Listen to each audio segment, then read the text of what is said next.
Hello guys, welcome back to Line App. For today's video, we're going to show you how to set up Google Tag Manager on Shopify. So if you're interested, let's start tutorial. So you might be wondering how to exactly set this up. Well, first things first is you want to go to Google Tag Manager or your tag manager here on Google.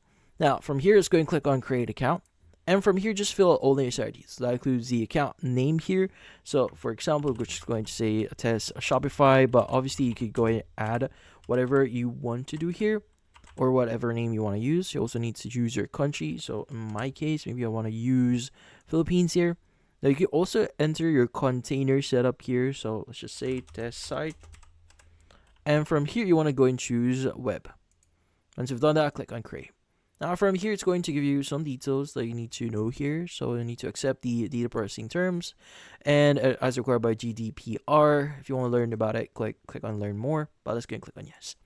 Now this should give you a pop-up here on your screen, but just wait for it to load up. As you can see, you have the install Google Tag Manager.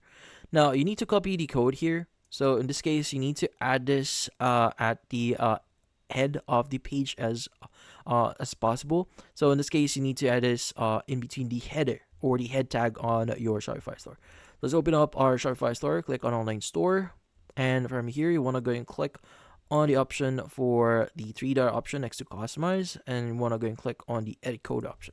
Now don't worry, this is going to be really easy. So you want to go to team.liquid at the left side here, open that file. And as you can see, this is the header here. So what you need to do is you want to go ahead and go to the last section of the header. So I would recommend you to press Control F. And from here, just type in the following. It's going to be header.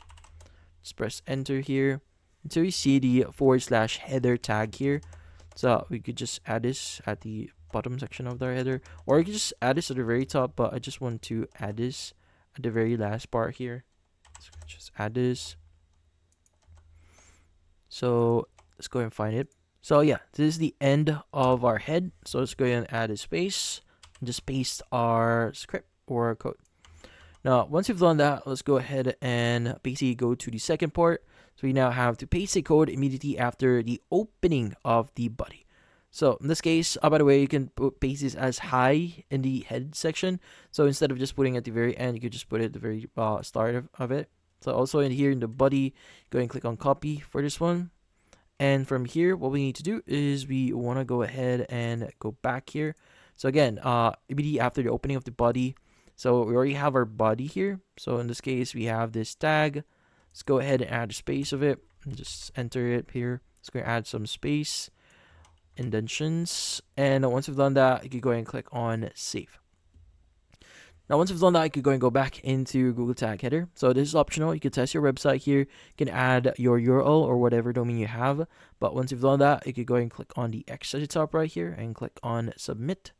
Now, from here, you could go ahead and click on provide some details like the version name here. So you'll say, let's just say test and add a description for it. You could go ahead and publish this if you want. Let's go and click on Publish. It's going to start your publishing and you should be good. And yeah, so that's about it. So hopefully this video was able to help you. Like and subscribe to Line App. Thank you for watching.